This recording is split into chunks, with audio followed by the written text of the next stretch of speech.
Hey there, Stampers. Today I'm going to share with you how to create this quick little, or cute little fold out album. So it's got 3 little pockets inside. This would be great if you're doing like a cookie exchange. You can include the recipes. I plan on using it at Christmas time to include kids, photos of my kids, and then also you can tuck in a gift card as well. Super cute, and they're actually quite simple to make. Alright, so let's go ahead and get started.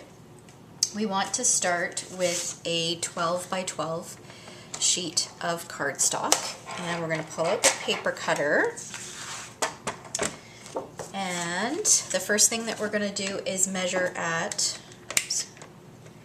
3 3/4 of an inch down one of the sides. So line it up with 3 3/4, and just make sure you're scoring and not cutting. And then we're going to go to 4 inches and score again. Then we're going to go to 7 7/8 of an inch. Score again. And then 8 1/8 of an inch. And score again. And then we're going to turn the cardstock 90 degrees, and we're going to score it at 2 1/8 of an inch.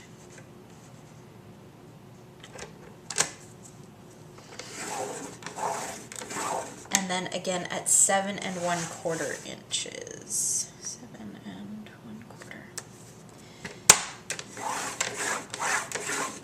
1/4. Okay, so now that we've got it all scored, we're going to trim off a piece. So if you take it the way you have it, you'll see, like if you don't change the positioning of how you scored it, this is the shorter panel. So these are the top flaps. We need to trim the bottom flaps so they're a little bit shorter. So what we're going to do is we're going to slide that back in, and we're going to line it up with the 10 3/4 inch mark. And we're going to trim, let's get rid of the scoring blade here. We're going to trim 1/4 of an inch off. Okay, and then you can set that aside. We don't need that. All right, and then the next step, we can move this out of the way, is to trim out all these little rectangles. So you're going to trim those out. And then what you're going to do is basically just fold along all the score lines. On my sample, I did round the corners. So I used our Project Life corner rounder and just rounded all of the outer corners so that you've got, so these will be your pockets.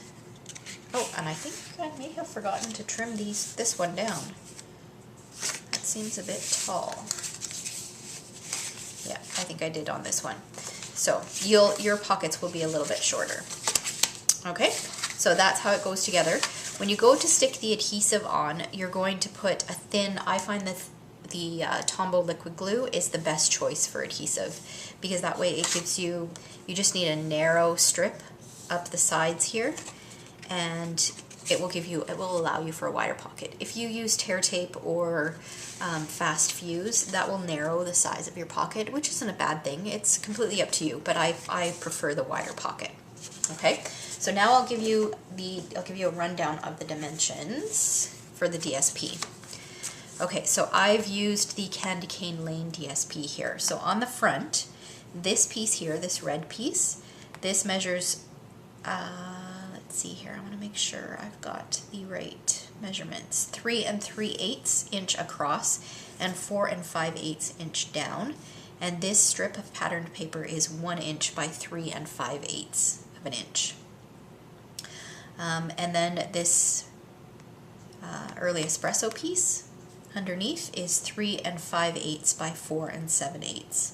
And then I trimmed a tree, I die cut a tree, and I used the Tin of Tags stamp set for the greeting, and then just a little gold bow. Then the middle of the back, so if we look at the back, it goes like this. So this piece measures 3 5/8 by 4 7/8. And this piece measures 3 1/2 by 4 7/8. So you can see that not all of the panels are exactly the same.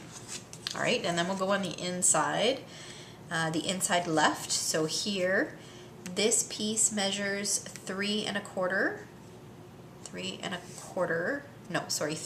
this way and 3 5/8 inches this way.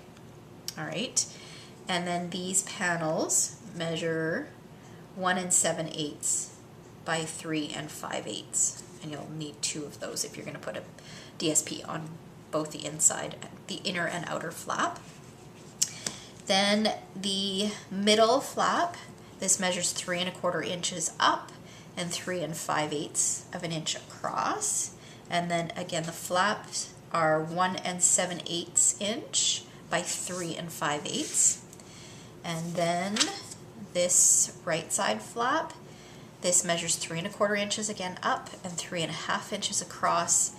And these guys measure 1 7/8 of an inch by 3 1/2 inches.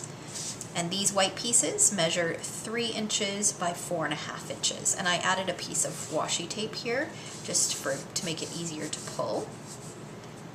And I added a snowflake on these ones as well. All right, so I'm going to show you a couple alternatives. If you don't want to necessarily use that much patterned paper, because there are a lot of pieces that you need to cut for that, here's an alternate. So here I didn't add the patterned paper on the inside flaps, and I also didn't add it on these 2 panels.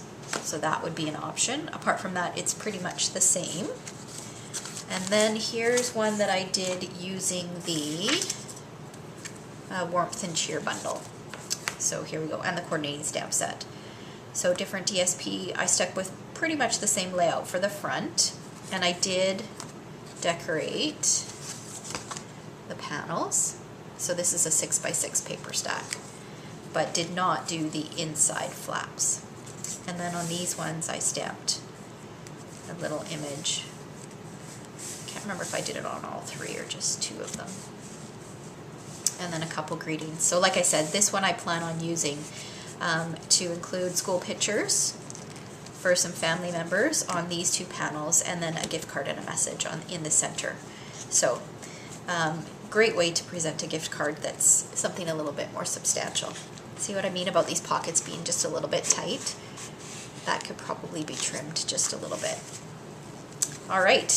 So thanks for watching. If you're looking for more inspiration, feel free to visit my blog at www.stamptreasures.com.